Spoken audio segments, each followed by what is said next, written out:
Welcome back दोस्तों, mission engineering academy में आपका स्वागत है। मैं प्यारेलाल रावत। आज हम लोग पढ़ने वाले हैं आईटीआई का डीसी मोटर, जिसमें क्लास नंबर 8 हम लोग देखने वाले हैं बच्चों।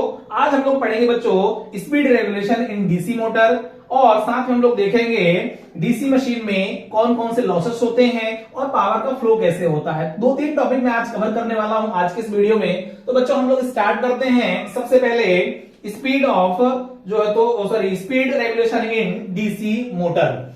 सबसे पहले हम लोग देखेंगे स्पीड रेगुलेशन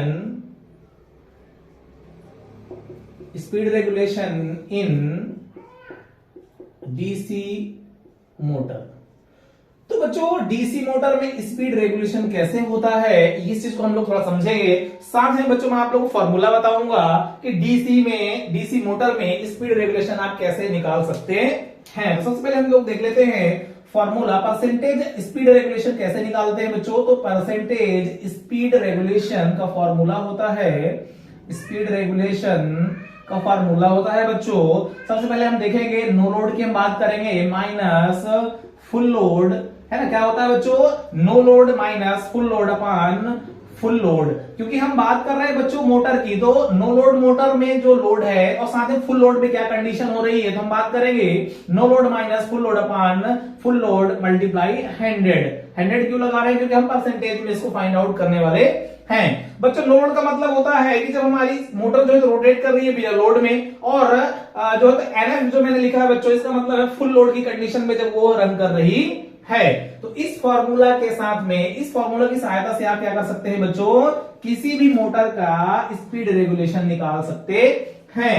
अर्थात जो मोटर रोटेट कर रही है, अगर बिना लोड के साथ में रोटेट कर रही है, तो क्या उसकी स्पीड है, किस स्पीड में रोटेट कर रही है। यदि वो फुल लोड पर रोटेट कर रही है बच्चों, तो उसमें जो स्पीड रेगुलेशन है, कहने का मतलब ये है कि क्या स्पीड में चेंजेस हो रहे हैं, कितना उसकी स्पीड कम हो रही है, इसके हम क्या करेंगे, इससे हम पता लगा सकते हैं। फॉर एग्जाम्पल बच्चों हम देखेंगे हमारे पास जो नो लोड की कंडीशन में हमारी जो मोटर है वो समथिंग जो है तो 1000 आरपीएम पे रोटेट कर रही है। ओके, 1000 आरपीएम पे रोटेट कर रही है। यदि हम बात करें बाद में बच्चों कि हमारी जो फुल लोड स्पीड है, अगर वो कम होती है ना, मान के चलते हैं कि 900 आरपीएम पे रोटेट करे, एग्जांपल, इतना अंतर नहीं आता है, जरा सा अंतर आता है, और हम बात कर रहे हैं कि अगर नो लोड पे इतना है और फुल लोड पे स्पीड उसकी कम होती है, तो क्या कंडीशन बनेगी। तो हम टर्म रखेंगे बच्चों no load minus full load upon full load multiply 100। तो हम एग्जांपल लेते हैं, हम फॉर्मूले में रखते हैं बच्चों, तो 1000 माइनस 900 डिवाइडेड बाई 900 रखेंगे, मल्टीप्लाई 100 रख देंगे। जब इसको आप कैलकुलेशन करोगे बच्चों, क्या निकल करके आ जाएगा आपका स्पीड रेगुलेशन, वो भी किसमें, परसेंटेज में। तो इस चीज को आप लोग को ध्यान में रखना है कि इस प्रकार से आप जो है तो फाइंड आउट कर सकते हैं कि मोटर की एक्चुअल में नो लोड पर क्या स्पीड थी, और फिर हमारे पास जब मोटर में हमने लोड बढ़ाया या लोड कनेक्ट किया तो बच्चों फुल लोड पे क्या उसकी स्पीड है, उन दोनों क्या करोगे, माइनस करके डिवाइड कर दोगे, मल्टीप्लाई 100 कर दोगे, तो आपकी स्पीड निकल करके आ जाएगी। इसी को हम क्या बोलते हैं बच्चों, speed regulation in DC motor. Okay, I hope आपको ये चीज समझ में आई होगी। जनरली आईटीआई के बच्चों के लिए बता दूं कि आईटीआई के एग्जाम में जनरली पूछा जाता है बच्चों कि speed regulation in DC motor, पूछ लिया जाता है कि स्पीड रेगुलेशन जो होता है डीसी मोटर में, उसका फॉर्मूला या उसका सूत्र क्या होता है। केवल फॉर्मूला पूछता है ना। कुछ एग्जाम्स में अभी पूछा गया था, जिसमें यह पूछा गया था कि स्पीड रेगुलेशन का फॉर्मूला बताइए, डीसी मोटर में स्पीड रेगुलेशन का सूत्र बताइए। तो सूत्र आपको बताना है, होता है बच्चों no load minus full load upon full load multiply 100। ये सूत्र होता है किसमें, जब हम डीसी मोटर की बात करते हैं इट्स स्पीड रेगुलेशन में। अब हम बात करते हैं बच्चों डीसी मशीन में कौन कौन से लॉसेस होते हैं। ओके, नेक्स्ट टॉपिक है हमारा डीसी मशीन में हानियां। आईटीआई वाले बच्चों के लिए बहुत ही इंपॉर्टेंट टॉपिक है। आप लोग इसको क्या करेंगे, नोटबुक में इसको नोट डाउन भी करना है। ओके, तो बच्चों हम देखेंगे सबसे पहले कि टाइप्स ऑफ लॉसेस। सबसे पहले ये देख लेते हैं types of losses. Types of losses, तो लॉसेस जो है बच्चों कितने प्रकार के होते हैं, पहले मैं आप लोग को ये बता दूं। तो लॉसेस मेनली बच्चों 3 टाइप्स के होते हैं। लॉसेस जो है मेनली 3 टाइप्स के होते हैं। हम बात करेंगे वैसे 2 टाइप के ही होते हैं, पर हम 3 टाइप इसलिए बोल रहे हैं बच्चों क्योंकि इसमें फ्रिक्शन लॉस भी हो जाता है। तो पहला होता है बच्चों, पहला जो लॉस होता है वो होता है कॉपर लॉस। पहला होता है कॉपर लॉस, दूसरा होता है आयरन लॉस, ओके, और तीसरा होता है फ्रिक्शन लॉस। फ्रिक्शन लॉस जैसे हम लोग जो है तो घर्षण हानि कहते हैं, ओके। इसको हम बोलते हैं बच्चों हिंदी में लौह हानि। चूंकि आईटीआई वालों को पढ़ना है तो हिंदी लिखना जरूरी है ना, इसे जो हम बोलते हैं ताम्र हानि, ओके बच्चों। तो ये तीनों लॉसेस होते हैं। अब मैं इन तीनों लॉसेस को बताऊंगा बच्चों की कैसे एप्लीकेबल होते हैं, उनका जो है तो इफेक्ट क्या होता है डीसी मोटर में, तो हम उसके इफेक्ट को समझेंगे।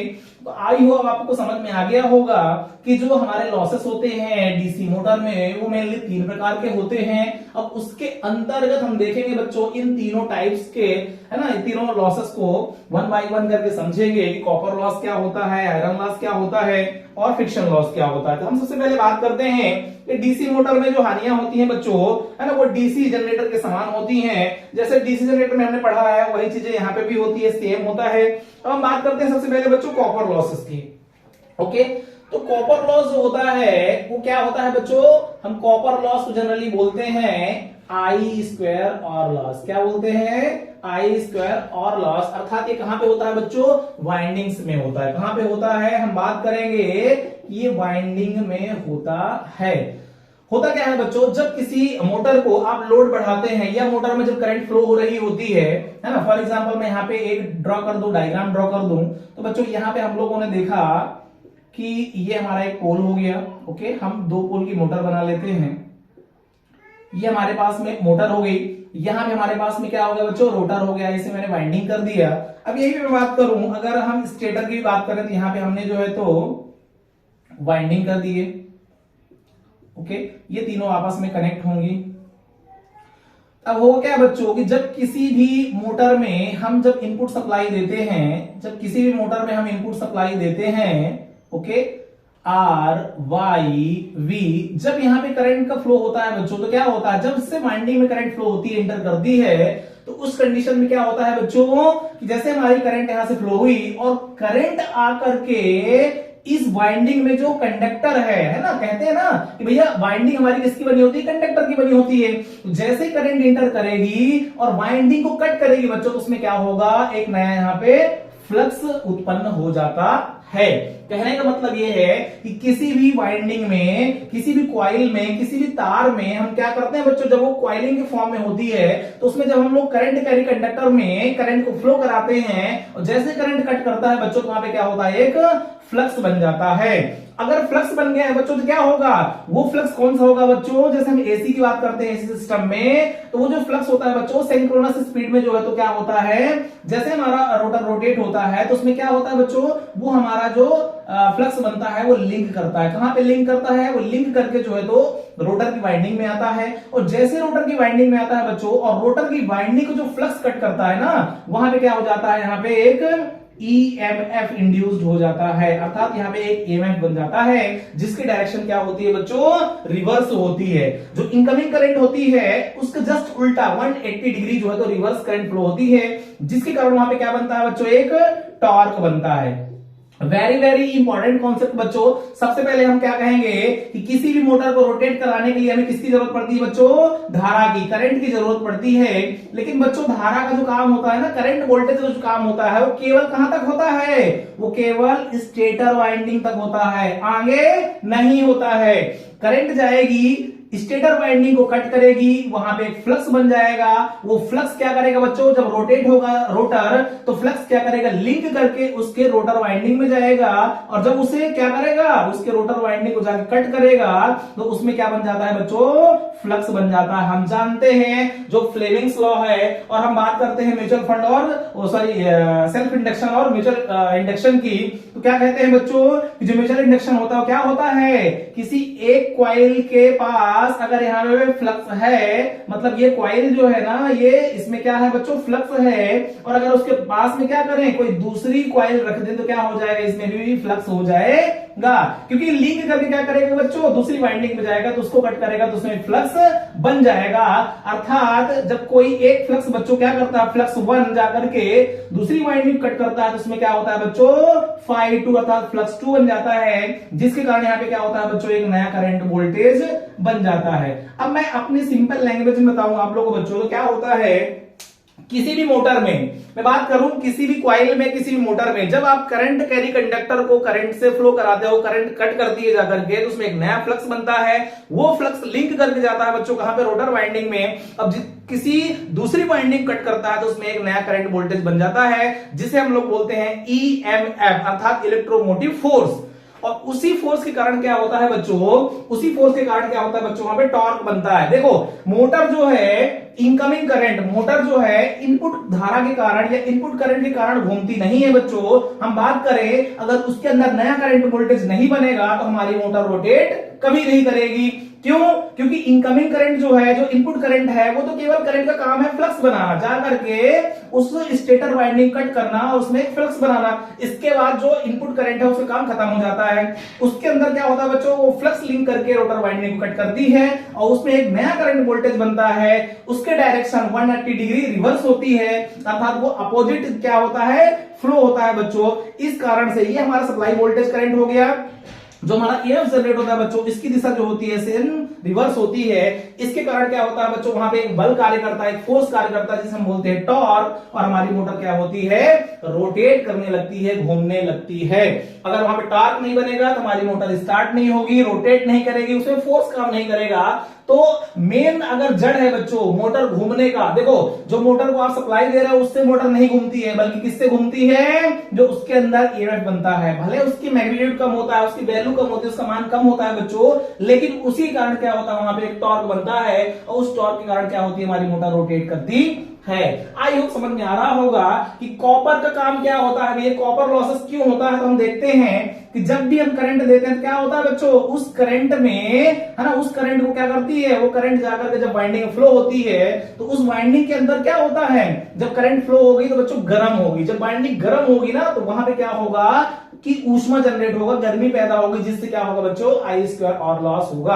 अर्थात आपको समझ में आ गया होगा आई स्क्वायर आर लॉस कहां पे होता है बच्चों, तो आई स्क्वायर आर लॉस अर्थात कॉपर लॉस जो होता है वो केवल और केवल वाइंडिंग में होता है। वाइंडिंग में कैसे होता है हमने देख लिया, करंट इंटर करती है, उसकी वाइंडिंग में फ्लो होती है। जब किसी भी तार में करंट का प्रवाह होता है बच्चों, तो इलेक्ट्रॉन्स होते हैं उसमें, उनके कारण क्या होता है वहां पे जो है तो ऊष्मा जनरेट होती है, उसी को हम लोग बोलते हैं बच्चों आई स्क्वायर आर लॉस। ठीक है, तो पहला हो गया बच्चों आई स्क्वायर आर लॉस, जो कहां पे होता है कि मोटर की वाइंडिंग में होता है। कहां पे होता है बच्चों, मोटर की वाइंडिंग में होता है। ठीक है, अब हम बात करेंगे दूसरे की। दूसरा क्या होता है बच्चों, आयरन लॉस होता है। अब देखना आयरन लॉस होता है बच्चों, ये भी दो प्रकार का होता है। कौन कौन सा होता है बच्चों, एक होता है एडी करंट लॉस, एक होता है एडी करंट लॉस, ये होता है बच्चों भंवरधारा हानि। दूसरा होता है हिस्टैरिसीस लॉस। कौन सा होता है बच्चों, हिस्टैरिसीस लॉस। ये बहुत इंपॉर्टेंट है बच्चों, इन दोनों कॉन्सेप्ट को आपको समझना बहुत इंपॉर्टेंट है। आयरन लॉस जो होता है दो प्रकार का होता है, एक होता है एडी करंट लॉस, एक होता है hysteresis loss. Eddy current loss कहां पे होता है, एडी करंट लॉस जो होता है बच्चों वो भी क्या होता है, कॉइल के अंतर्गत ही होता है। लेकिन हम बात करेंगे हिस्टैरिसीस लॉस जो होता है बच्चों, इनको दोनों कम हम कैसे कर सकते हैं, पहले मैं आपको बताऊंगा इनके फॉर्मूलों को। तो बच्चों जो होता है हमारा एडी करंट लॉस जो होता है ना, जो एडी करंट लॉस होता है ये बहुत इंपॉर्टेंट है बच्चों। एडी करंट लॉस जो होता है वो होता है बच्चों, एडी करंट लॉस जो होता है वो होता है बच्चों के max F square T square V. Okay, और यहीं पे बात करेंगे बच्चों हिस्टैरिसीस लॉस की, तो पी हिस्टैरिसीस इक्वल्स टू के मैक्स 1/6 पावर में 1.6 एफ टी वी। ये दोनों फॉर्मूले होते हैं बच्चों जो कि बहुत ही इंपॉर्टेंट हैं, ये एग्जाम में डायरेक्टली पूछ लिए जाते हैं। इस चीज को आप लोग को ध्यान में रखता है।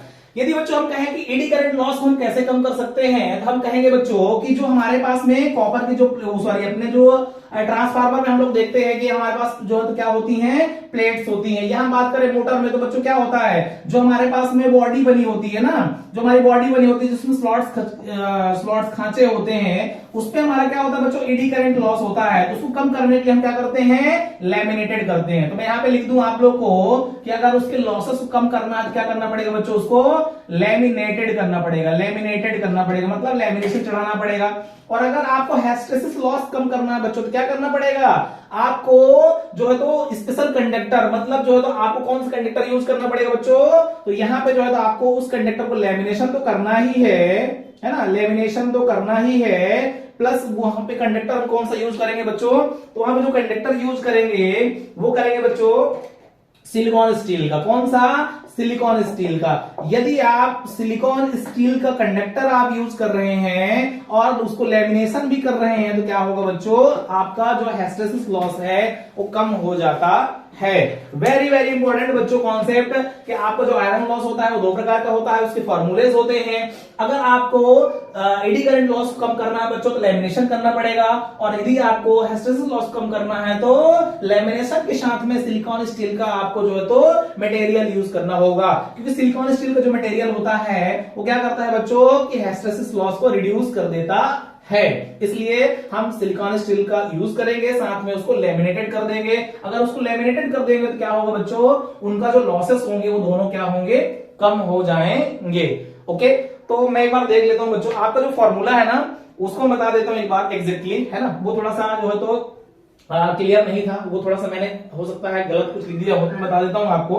एक्चुअली में क्या होता है, एडी करंट लॉस जो होता है और हिस्टैरिसीस लॉस होता है बच्चों, उसके फॉर्मूले को आप लोग करेक्ट कर लेंगे तो होता क्या है बच्चों के वी मैक्स स्क्वायर होता है बच्चों F square T square V, ये कंप्लीट फॉर्मूला है ना। इस चीज को आप लोग जो है तो करेक्ट कर लेना अपने जो है तो नोट्स में।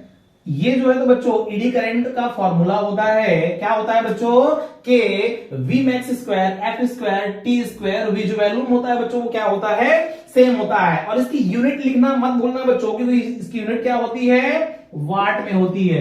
होता क्या है बच्चों, जो लॉसेस होते हैं ना वो कंज्यूम करते हैं इलेक्ट्रिसिटी को, इलेक्ट्रिसिटी क्या करते हैं, कंज्यूम करते हैं, उसको खपत करते हैं। हम क्या करेंगे, ये पावर में कंसीडर हो रहा है, तो हम क्या लिखेंगे कि जो एडी करंट लॉसेस होते हैं बच्चों वो फॉर्मूला ये होता है। यूनिट लिखना बिल्कुल मत भूलना, इकाई जो होती है क्या होती है बच्चों, वाट में होती है। इसे कम करने के लिए क्या करेंगे, लैमिनेटेड कोर का उपयोग करेंगे। क्या करेंगे बच्चों, लैमिनेटेड कोर का उपयोग करेंगे। मैंने क्या कहा कि लैमिनेटेड कोर का उपयोग करेंगे। ओके, ये आप लोग एग्जाम में आ सकता है, बहुत इंपॉर्टेंट है बच्चों। सेकंड में बात करूं हिस्टैरिसीस लॉस का, हिस्टैरिसीस लॉस का फॉर्मूला जो होता है बच्चों वो होता है के, होता है क्या बच्चों, के max 1.6 F square F T V.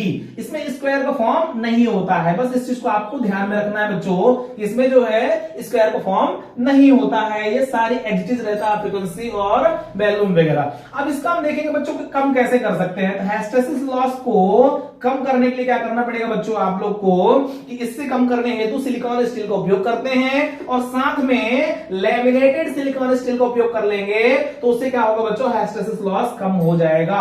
हम लिख सकते हैं इसको पॉइंट में, हम इसको पॉइंट में बना के लिख सकते हैं कि इसे मतलब हिस्टैरिसीस लॉस को इसे कम करने के लिए, कम करने के लिए, इसे कम करने के लिए सिलिकॉन स्टील का उपयोग किया जाता है। यदि आप सिलिकॉन स्टील का उपयोग करेंगे तो क्या होगा बच्चों, हिस्टैरिसीस लॉस भी कम हो जाएगा। अब हम यहीं पे बात करें बच्चों कि हमारा जो आयरन लॉस है हमने देख लिया दो प्रकार का है। अब हम यहीं पे बात करें बच्चों तीसरा, फ्रिक्शन लॉस कहां पे होता है, फ्रिक्शन लॉस कैसे होता है। तो बात कर रहा हूं बच्चों, ये मैकेनिकल लॉस के अंतर्गत आता है, जो फ्रिक्शन लॉस होता है ना, वो मैकेनिकल लॉस के अंतर्गत आता है। और उसको हम लोग देखेंगे बच्चों। देखो मैकेनिकल लॉस जो होता है उसमें भी हम लोग जो कई पॉइंट्स डिस्कस करेंगे। जैसे मैं आप लोगों को बता दूं, ब्रीफ कर दूं थोड़ा सा, ये कुल हानि का लगभग 10 से 15% होता है। ओके, ये एक स्थिर लॉस होता है। मैकेनिकल लॉस भी क्या होता है, एक स्थिर लॉस होता है, फिक्स लॉस होता है, क्योंकि हमारी मोटर क्या होती है, हमेशा रोटेट होती है। यह एक स्थिर लॉस होता है। यह फ्रिक्शन लॉस प्लस है ना कार्बन का जो ब्रश होता है बच्चों, मैं बता दूं कहां पे होता है, ये घर्षण जो हानि होती है ना, घर्षण हानि जो होती है, प्लस जो कार्बन का ब्रश होते हैं बच्चों, जो कार्बन ब्रश होते हैं है ना, कार्बन जो ब्रुश होते हैं, उन दोनों को मिलाकर के हम लोग क्या बोल देते हैं बच्चों, उन दोनों को मिलाकर क्या बोल देते हैं, मैकेनिकल लॉस। क्या बोल देते हैं बच्चों, मैकेनिकल लॉसेस, यांत्रिक लॉसेस हम बोल सकते हैं, हिंदी में यांत्रिक लॉसेस बोलते हैं। जनरली बच्चों कहां पे होता है, ये आर्मेचर पर जो है तो हवा के कारण जो फ्रिक्शन होता है उसे हम फ्रिक्शन लॉस बोलते हैं, जिसे हम विंडेज लॉस भी कह सकते हैं, है ना। और घर्षण हानि जो होती है कहां पे होती है बच्चों, वो बियरिंग के कारण होती है। किसके कारण होती है, जो फ्रिक्शन लॉस होता है ये जो होता है बच्चों किसके कारण होता है, बियरिंग के कारण। किसके कारण, बियरिंग के कारण, जो बेयरिंग होती है जिसके कारण घिसता है। और जो कार्बन ब्रशेस होते हैं ये किसके कारण होता है बच्चों, एयर गैप होने के कारण, एयर फ्रिक्शन इसको हम बोल सकते हैं। इस और बात कर सकते हैं, इसका दूसरा नाम क्या ले सकते हैं, विंडेज लॉस भी बोल सकते हैं। तो एयर फ्रिक्शन के कारण क्या होता है बच्चों, कार्बन में ब्रशेस कार्बन ब्रश में क्या होता है, फ्रिक्शन होता है। अगर इन दोनों लॉसेस को हम मिला दें तो बोलेंगे यांत्रिक लॉसेस। ओके बच्चों, आई होप आप लोगों को चीज समझ में आ रही होगी। अब बात करें बच्चों की मोटर में, और मोटर में टोटल कितने लॉस होते हैं और इनकी परसेंटेज क्या होते हैं। जैसे मैंने लॉस आप लोगों को बता दिया कि टोटल ये लॉस होते हैं। अब परसेंटेज की बात करूं बच्चों, हम बात करेंगे कॉपर की। तो कॉपर जो होता है बच्चों, इसको हम शॉर्ट में CU लिख लेते हैं। तो कॉपर जो होता है बच्चों वो लगभग मोटर में कितना होता है, 30 से 40% होता है। किसमें, मोटर में कॉपर लॉस जो होता है। वहीं में हम बात करेंगे बच्चों, वहीं में हम बात करेंगे अगर आयरन लॉस की बात करें तो आयरन लॉस जो होता है बच्चों, आयरन लॉस जो होता है वो कितना होता है, हम बात करेंगे 20 to 30% होता है, ये आयरन लॉस होता है। वहीं में बात करेंगे बच्चों मैकेनिकल लॉस। अगर हम मैकेनिकल अर्थात यांत्रिक लॉस बोल दें, फ्रिक्शन लॉस बोल दें, तो मैकेनिकल लॉसेस जो होते हैं बच्चों, यांत्रिक लॉस जो होता है वो लगभग होता है बच्चों 10 to 20%। ओवरऑल हम देखेंगे कि जो मेनली जो लॉसेस होते हैं वो 3 टाइप के होते हैं, कॉपर लॉस, आयरन लॉस और मैकेनिकल लॉस। इसमें हमने दोनों टाइप के लॉसेस देख लिया, एडी करंट और हिस्टैरिसीस लॉस। इसमें हमने देख लिया बच्चों कि इसमें मैकेनिकल लॉस में क्या क्या होता है, फ्रिक्शन लॉसेस भी होता है, और क्या होता है, फ्रिक्शन लॉस के साथ में मैंने बताया आपको कि एक जो है तो विंडेज लॉस भी होता है। ये परसेंटेज होता है बच्चों कहां पे, मोटर के अंदर, इतना परसेंटेज जो है तो लॉस होता। अब बात करें हम सबसे ज्यादा किसका होता है, हम यहाँ पे ये लिख सकते हैं बच्चों कि जो कॉपर का जो लॉस होता है वो जो आयरन से ग्रेटर देन होता है। वहीं में बात करें मैकेनिकल लॉस जो होता है वो ग्रेटर देन, जो मैकेनिकल लॉस से ग्रेटर देन कौन होता है, आयरन लॉस। मतलब सबसे ज्यादा कॉपर लॉस, फिर आयरन लॉस, फिर जो मैकेनिकल लॉस होता है। ये बहुत ही इंपॉर्टेंट कॉन्सेप्ट था बच्चों जिसको हमने अभी डिस्कस किया। अब हम देखेंगे बच्चों कि मोटर की जो दक्षता होती है, जो मोटर की इफिशियंसी होती है वो किस कंडीशन में अधिकतम होती है। ये बहुत ही इंपॉर्टेंट है बच्चों। अभी हमने लॉसेस को देख लिया, क्योंकि मोटर का जो दक्षता होती है, मोटर की जो दक्षता होती है बच्चों किस पे निर्भर करती है, हानियों पे निर्भर करती है। हानियां जो है हमने देख लिया। अब हानि कितना होना चाहिए, हानियां कितनी होनी चाहिए कि हमारी मोटर की जो दक्षता हो वो क्या हो बच्चों, अधिकतम हो। यहां पे क्वेश्चन ये बनता है बच्चों कि हम ये कह सकते हैं कि क्वेश्चन ऐसा बनता है बच्चों कि मोटर की अधिकतम दक्षता कब होगी, जब लॉसेस है ना, कॉपर लॉस और आयरन लॉस बराबर हो, कॉपर लॉस आयरन लॉस से कम हो, या कॉपर लॉस आयरन लॉस से ज्यादा हो, या इनमें से कोई नहीं। ऐसा कभी क्वेश्चन आ जाता है बच्चों तो मैं बता दूं आप लोग को कि सबसे पहले हम बात करेंगे अधिकतम दक्षता की स्थिति, है ना, कंडीशन फॉर मैक्सिमम एफिशिएंसी। हम बात करेंगे अधिकतम दक्षता की स्थिति। ओके, इंग्लिश में मैं बोलूंगा कंडीशन फॉर मैक्सिमम एफिशिएंसी। ठीक है, तो हम बात करेंगे बच्चों की अधिकतम दक्षता की स्थिति कब होगी। तो हम बात करेंगे परिवर्तित हानि, जब क्या बोलेंगे बच्चों, जब परिवर्तित हानि परिवर्तित हानि इक्विवेलेंट हो, बराबर हो किसके बच्चों, स्थिर हानि के, स्थिर हानि के। हम बात करेंगे बच्चों यहाँ पे कि जब कॉपर लॉस जो है वो अगर आयरन लॉस के बराबर हो जाए तो क्या होगा बच्चों, उस कंडीशन में हमारी जो मोटर होगी वो अधिकतम दक्षता में होगी या अधिकतम दक्षता देगी। वो हाई एफिशिएंसी में वर्क कर रही होगी कब, जब कॉपर लॉस और आयरन लॉस जब क्या हो, बराबर हो जाए। उस कंडीशन में हमारी जो मोटर की दक्षता होती है वो क्या होती है बच्चों, अधिकतम होती है। इसको हम इंग्लिश में ऐसा भी लिख सकते हैं, वेरिएबल, वेरिएबल है ना, क्या लिख सकते हैं बच्चों, variable loss, losses equals to क्या हो, constant loss. Okay, constant loss. जब दोनों लॉस बराबर हो जाएंगे बच्चों तो क्या होगा, हमारी मोटर की दक्षता अधिक होगी। ठीक है, तो वेरिएबल लॉस क्या होता है हम जानते हैं, आई स्क्वायर आर लॉस होता है। यही हम बाइंडिंग की अगर बात करेंगे तो क्या हो जाएगा, आई ए स्क्वायर आर ए। क्यों हम बात कर रहे हैं बच्चों आई ए, क्योंकि आर्मेचर कॉपर लॉस की हम बात कर रहे हैं, इसलिए बोलेंगे क्या, I A square R A equals to क्या हो जाए बच्चों, इक्वल्स टू क्या हो जाए, क्या हो जाए, पीसी। अर्थात आयरन लॉस जो है कॉपर लॉस के बराबर हो जाएगा, तो हमारी जो मोटर की एफिशिएंसी होगी बच्चों क्या होगी, अधिकतम होगी। और एक पॉइंट मैं डिस्कस करके बता दूं आप लोगों को बच्चों कि डीसी मोटर की दक्षता फुल लोड या 100% लोड पर क्या होती है, अधिकतम, अधिकतम होती है। ये बच्चों पहला कॉन्सेप्ट हो गया। पहला कॉन्सेप्ट क्या कह रहा है, अधिकतम दक्षता की स्थिति कब बनेगी, जब ये दोनों बराबर हों। ठीक, अब दूसरा पॉइंट क्या कह रहा है बच्चों, दूसरा क्या कह रहा है कि जो दक्षता होती है वो अधिकतम कब होगी, जब हमारी मोटर अधिकतम लोड पे चल रही हो या 100% लोड पर चल रही हो। ठीक है, तो मैं लिख दूं आप लोग को, डीसी मोटर की दक्षता, डीसी मोटर की दक्षता फुल लोड पर, ठीक है, फुल लोड या 100% हम कह सकते हैं, फुल लोड या 100% लोड पर, लोड पर अधिकतम, अधिकतम दक्षता होती है। मोटर की अधिकतम दक्षता कब होती है बच्चों, ये दोनों कॉन्सेप्ट आईटीआई वालों के लिए और डिप्लोमा वालों के लिए बेसिक जानना जरूरी है कि कोई भी हमारी मोटर हो वह अधिकतम दक्षता या अधिकतम हाई एफिशिएंसी पे कब वर्क करेगी, जब पहली कंडीशन क्या है बच्चों, पहली शर्त क्या है कि परिवर्तित हानि जो है वो स्थिर हानि के बराबर हो, ये वेरिएबल जो लॉस हो वो कांस्टेंट लॉस के बराबर हो। या दूसरी शर्त है बच्चों कि डीसी मोटर जब क्या हो, फुल लोड पे काम कर रही हो या उसमें 100% लोड जुड़ा हो या 100% लोड पे वर्क कर रही हो, तब मोटर की जो दक्षता होगी, जो एफिशिएंसी होगी बच्चों क्या होगी, अधिकतम होगी, हाई होगी। वेरी वेरी इंपॉर्टेंट कॉन्सेप्ट है बच्चों, इसको आप लोग को लिखना जरूर है नोट पॉइंट में, क्योंकि ये एग्जाम में डायरेक्टली पूछ लेता है। कई बार मैंने देखा एग्जाम में पूछा जाता है कि मोटर की अधिकतम दक्षता किस अवस्था में होती है, तो हमें बताना है ऑप्शन में रहेगा तो फुल लोड रहेगा या फिर रहेगा बच्चों कि स्थिर हानि जब परिवर्तित हानि के बराबर हो, ये परिवर्तित हानि जब स्थिर हानि के बराबर हो। जब दोनों लॉसेस बराबर होंगे बच्चों तो उस टाइम में हमारी मोटर की जो दक्षता होगी वो अधिकतम होगी, अधिकतम की कंडीशन होगी, मैक्सिमम कंडीशन पे जो है तो एफिशिएंसी दे रही होगी। आई होप आपको ये टॉपिक बहुत अच्छा लगा होगा, आपको ये कॉन्सेप्ट क्लियर हो गया होगा कि किस अवस्था में हमारी मोटर जो है वो अधिकतम दक्षता देती है।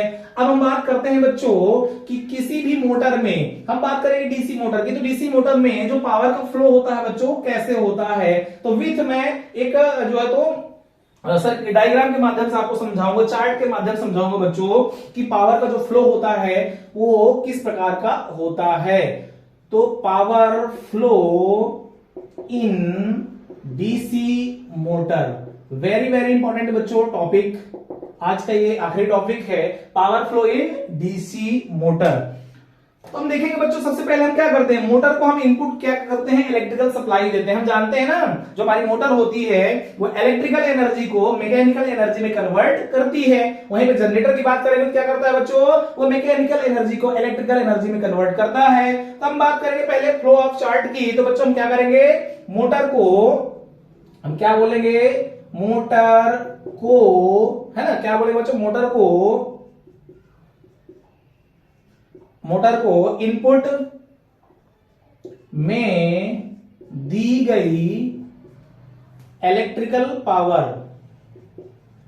इलेक्ट्रिकल पावर बोल सकते हो या सप्लाई बोल सकते हो, है ना। तो हम बात करेंगे पावर, इलेक्ट्रिकल पावर, अर्थात ये हमारा बच्चों क्या हो गया, पहला इनपुट हो गया। हम इलेक्ट्रिकल पावर देते हैं सबसे पहले किसको, मोटर को। पावर को हम लोग लिख सकते हैं बच्चों, हम जानते हैं ना P बराबर क्या होता है, P बराबर हम लोग कई फॉर्मूले लिख लेते हैं, लेकिन हम यहाँ पे बात करेंगे किसकी बच्चों, वोल्टेज और करंट की। करंट कहां पे, आर्मेचर की हम बात करेंगे। तो पहला हमारा स्टेप हो गया बच्चों। नेक्स्ट हम लोग क्या करते हैं बच्चों कि वहां पे हम लोग जो है तो आर्मेचर में हमारी करंट जाती है, तो होगा क्या बीच में, यहाँ पे होगा बच्चों क्या कि कॉपर लॉस हो जाएगा, ठीक है। जैसे वहां पे करंट जाएगी उसकी वाइंडिंग में प्रवाहित होगी, तो हम जानते हैं क्या होगा बच्चों, सबसे पहले कॉपर लॉस होगा।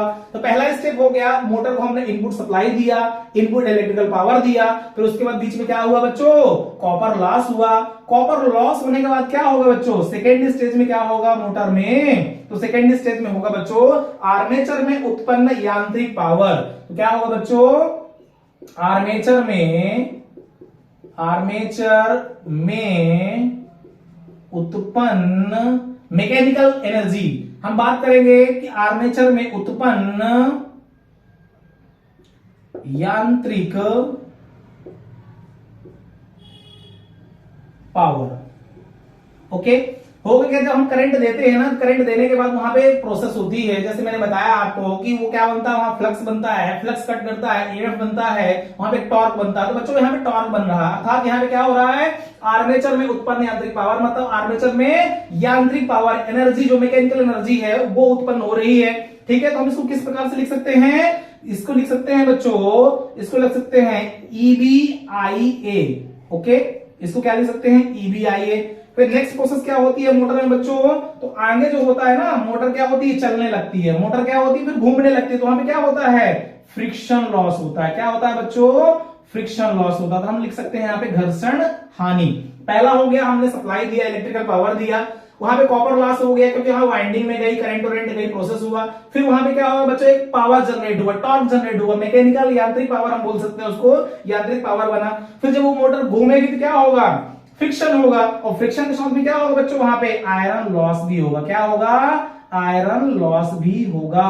तो यहाँ पे दो चीजें हो रही, आयरन लॉस हो रहा है और फ्रिक्शन लॉस हो रहा है। और लास्ट में बच्चों क्या होगा, लास्ट में सॉफ्ट में, मोटर का जो सॉफ्ट है ना, जहां से हम लोग आटा चक्की को कनेक्ट कर देते हैं, ऑयल मिल को कनेक्ट कर देते हैं, तो लास्ट में क्या होगा बच्चों, सॉफ्ट पर प्राप्त आउटपुट यांत्रिक शक्ति, अर्थात सॉफ्ट पर क्या मिलेगा, जो सॉफ्ट होता है ना, सॉफ्ट जो सॉफ्ट होता है, सॉफ्ट पर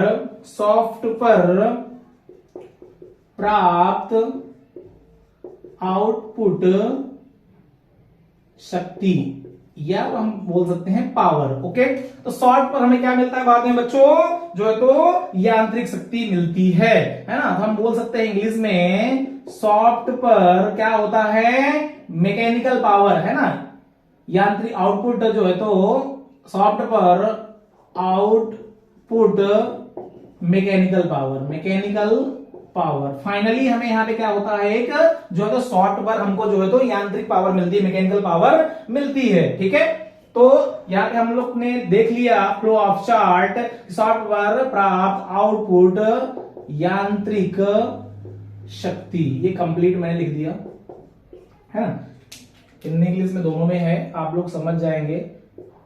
तो ये होता है बच्चों flow of chart. Flow of chart in DC motor, पहले हम लोग पहली स्टेज में क्या करते हैं बच्चों कि हम मोटर को इनपुट पावर देते हैं, इलेक्ट्रिकल पावर। फिर क्या होता है बच्चों, वहां पे कॉपर लॉस होता है।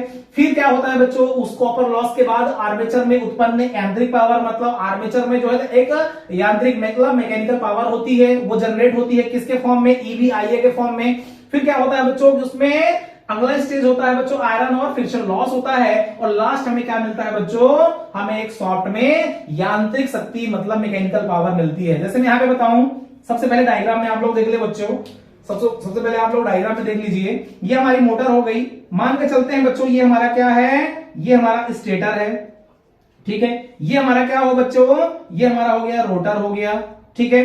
अब स्टेटर रोटर में हमने पोल वोल बना दिया, ठीक है। यहां पे हमने जो है तो वाइंडिंग कर दिया बच्चों। अब क्या होगा, यहां पे एक होता है सॉफ्ट, ये होता है बच्चों हमारा सॉफ्ट। अब क्या होगा कि मान लो कि हमने क्या किया बच्चों, थ्री फेज मोटर की हम बात करें, थ्री फेज हमने क्या किया, सप्लाई दे दिया। इनपुट सप्लाई गई तो यहाँ पे क्या हो गया बच्चों, पहला स्टेज हो गया, अर्थात क्या हो गया, इलेक्ट्रिकल पावर उसको मिल रही है।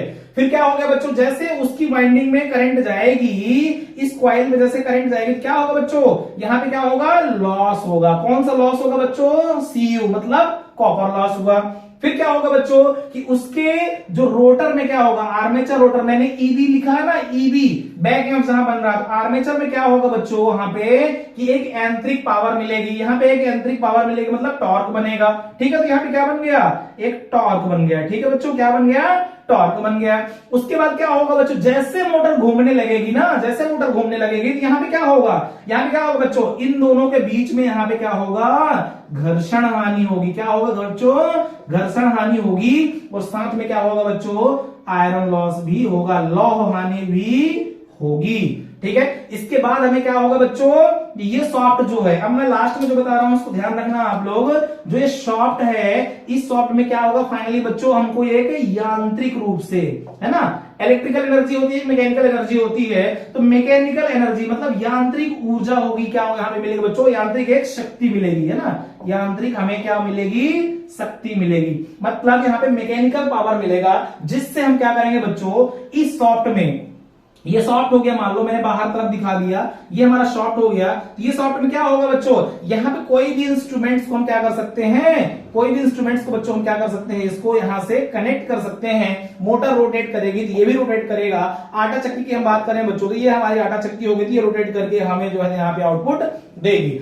तो इस प्रकार से क्या होता है बच्चों, पावर का फ्लो किसी भी मोटर में, सबसे पहले हम इलेक्ट्रिकल पावर देते हैं, फिर लॉसेस होता है, फिर उसमें एक जो है तो आर्मेचर में एनर्जी बनती है, कौन सी पावर बनती है बच्चों, यांत्रिक ऊर्जा बनती है, किस फॉर्म में, ईबीआईए के फॉर्म में। फिर बनता है बच्चों उसमें क्या होता है, लॉसेस होते हैं। लॉसेस के बाद फाइनल जो हमारा सॉफ्ट होता है, मोटर का जो सॉफ्ट बाहर निकला रहता है, जिसमें हम पट्टा चढ़ाते हैं बच्चों, उस पट्टे में हमें क्या मिलती है, जो है तो एनर्जी मिलती है। कौन सी एनर्जी मिलती है बच्चों, यांत्रिक। यहाँ पे क्या हम बात करेंगे कि जो है तो मैकेनिकल पावर जो है तो मिल रही है। मैकेनिकल पावर होने के कारण हम क्या बोलेंगे, ये रोटेट कर रहा है अदर इक्विपमेंट्स को। लाइक हम बात करेंगे आटा चक्की होगा, ऑयल मिल हो गया, या किसी कंपनी में शॉप को घुमाना हो गया, अदरवाइज कुछ भी मोटर से आप किसी भी चीज को रोटेट करवा रहे हो ना, वो यहां से एनर्जी जो है ट्रांसफॉर्म हो रही है और उसको भी रोटेट कर रहा है। तो बेसिकली बच्चों मोटर का जो काम होता है वो क्या होता है, मोटर का जो काम होता है बच्चों वो होता है इलेक्ट्रिकल एनर्जी को मैकेनिकल एनर्जी में कन्वर्ट करना, अर्थात विद्युत ऊर्जा लेकर के आउटपुट पे हमें कौन सा ऊर्जा मिलती है बच्चों, वो मैकेनिकल ऊर्जा मिलती है, अर्थात मैकेनिकल पावर के रूप में हमें ऊर्जा मिलती है, जिसके कारण हम क्या करते हैं बच्चों, अदर इंस्ट्रूमेंट्स को रोटेट करा पाते हैं। हम जानते हैं बच्चों, बेसिकली हम लोगों ने 10th-12th में पढ़ लिया होता है कि ना ही ऊर्जा को बनाया जा सकता है और ना ही नष्ट किया जा सकता है, उसको केवल एक रूप से दूसरे रूप में हम लोग परिवर्तित कर सकते हैं बच्चों। ब्रह्मांड में जितनी भी चीजें हैं वो केवल क्या हो सकती हैं, परिवर्तित हो सकती हैं, कभी नष्ट नहीं होती हैं। इसी प्रकार से हम यहाँ पे क्या कर रहे हैं कि इलेक्ट्रिकल एनर्जी को, विद्युत ऊर्जा को लेकर के उसको ट्रांसफॉर्म कर रहे हैं बच्चों, किस रूप में, यांत्रिक रूप में। उसका वजह क्या है बच्चों, उसकी वजह है एक मोटर। मैं बता दूं पूरे यूनिवर्स में अगर मोटर रोटेट करती है उसकी वजह क्या है बच्चों, ईवी का बनना। अगर किसी भी मोटर की मैं बात करूं, अगर किसी भी मोटर में बैक ईएमएफ नहीं बनेगा, इलेक्ट्रोमोटिव फोर्स नहीं बनेगा बच्चों, तो हमारी मोटर कभी भी नहीं घूमेगी। इस चीज को आप लोग ध्यान रखना। दूसरा मैंने कॉन्सेप्ट बताया था बच्चों बेसिक इलेक्ट्रिकल में कि अगर बिजली बन रही है, अगर विद्युत बन रही है पूरे ब्रह्मांड में, तो उसका सबसे बड़ा इंपैक्ट किसका होता है बच्चों, वहां पे होता है बच्चों हमारे मैग्नेट का। अगर मैग्नेट नहीं बनेगा, अगर फ्लक्स नहीं बनेगा, तो बिजली कभी भी नहीं बनेगी। मैं कह सकता हूं बच्चों, हम लोगों ने एक कॉन्सेप्ट देखा था कि अगर आपके पास में बिजली नहीं है, आपके पास में बिजली नहीं है, केवल क्या है बच्चों, फ्लक्स है, तो फ्लक्स क्या करेगा, दूसरी वाइंडिंग को जब कट करेगा तो वहां पे क्या होगा बच्चों, एक नया फ्लक्स बनेगा। उन दोनों का कारण क्या होगा बच्चों, वहां पे जो है एक नया करंट वोल्टेज बन जाता है। लाइक अगर आप यहाँ पे करंट देंगे तब भी वहां फ्लक्स बनेगा, और अगर फ्लक्स बना है तो क्या करेगा वहां पे, वो ईवी बना देगा, ठीक है, ईएमएफ बना देगा, सॉरी ईएमएफ बना देगा, ठीक है। किसी भी कॉइल में हम करंट जब देते हैं तो करंट कट करता है तो उसमें क्या बनता है, फ्लक्स बनता है। अगर फ्लक्स बन गया है तो वहां पे ईएमएफ जरूर बनेगा। यदि मैं बात करूं कि आपके पास में करंट अब नहीं है, यदि आपके पास करंट नहीं है, ऑलरेडी कोई भी कॉइल अब ऑलरेडी क्या है बच्चों, मैग्नेटाइज है। क्या है, मैग्नेटाइज है। तो उसके पास में अगर कोई क्या करेंगे, हम दूसरी कॉइल रखेंगे जिसमें कुछ भी नहीं है, केवल कॉइल है, तो क्या करेंगे, वो मैग्नेटिज्म क्या होगा बच्चों, लिंक करके जाएगा। क्योंकि हम जानते हैं हमारे पास दो पोल होते हैं, नॉर्थ और साउथ होता है। तो क्या होता है, हमारी जो एनएस जो हमारे पास नॉर्थ और साउथ होता है बच्चों, क्या होता है, एन से निकल करके एस की ओर जाती हैं और एस से इंटर करती हैं। तो होता क्या है बच्चों, जब यहां से निकल करके जा रही होती है ना, तो उनका जो सर्कल होता है, जो उनका एरिया होता है वो बढ़ जाता है, जिसके कारण अगर कोई उसके पास में रखी हुई कोई कॉइल हो तो उसमें क्या करते हैं, वो लिंक करके दूसरी कॉइल में चली जाती हैं। उसके कारण वहां पे क्या होता है बच्चों, एक नया फ्लक्स बनता है। और अगर नया फ्लक्स बन गया है बच्चों, मैं बता रहा हूं, अगर कहीं भी नया फ्लक्स बनेगा तो बिजली हमेशा बनेगी ही बनेगी, एफ वहां पे जनरेट होगा ही होगा। ये कॉन्सेप्ट आपको समझना बहुत जरूरी है। तो बच्चों आई होप आपकी आज की क्लास आपको अच्छी लगी होगी, आज की क्लास में मजा आया होगा। और आज की क्लास में मैंने बताया बच्चों आपको स्पीड रेगुलेशन क्या होता है, लॉसेस क्या होते हैं और पावर का फ्लो क्या होता है। कल मैं बच्चों एक क्लास लेकर के आऊंगा जिसमें मैं आपको न्यूमेरिकल कराने वाला हूं, जिसमें मैं आपको बताऊंगा बच्चों कि डीसी मोटर की केडब्ल्यू रेटिंग, जो किलोवाट रेटिंग होती है ना, जो कि मोटर के है ना नेम प्लेट पर अंकित होती है, वह मोटर की शॉर्ट पर जो है तो दर्शाया जाता है। तो उसमें क्या क्या कैलकुलेशंस होती हैं। फॉर एग्जांपल एक क्वेश्चन में बता दूं आप लोग को कल के लिए, आप लोग कैलकुलेट करके आना, फिर मैं बताऊंगा यहाँ पे सॉल्व करके।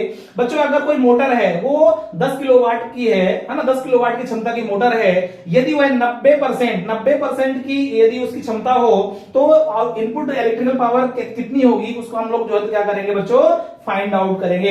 ऐसे में कई न्यूमेरिकल क्वेश्चन कल लेकर के आऊंगा और कल बताऊंगा बच्चों आप लोग को लोड के साथ में, है ना, जो लोड के साथ में जो पावर का रेगुलेट होता है वो कैसे होता है, और जो हमारे पास में रेगुलेटेड स्पीड होती है वो कैसे रेगुलेट हम लोग करते हैं, स्पीड को हम कैसे मैनेज कर सकते हैं, वो सारे कॉन्सेप्ट कल मैं लेकर के आऊंगा और कल हम लोग डिस्कस करेंगे बच्चों speed regulation of DC motor, उसमें विद थ्योरी, फॉर्मूलेस और उसका जो है कॉन्सेप्ट पूरा ड्राइव करके मैं आपको बताऊंगा।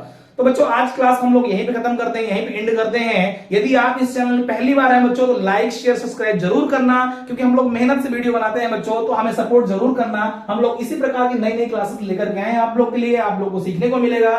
तब तक के लिए जय हिंद, जय Bharat, take care, bye bye.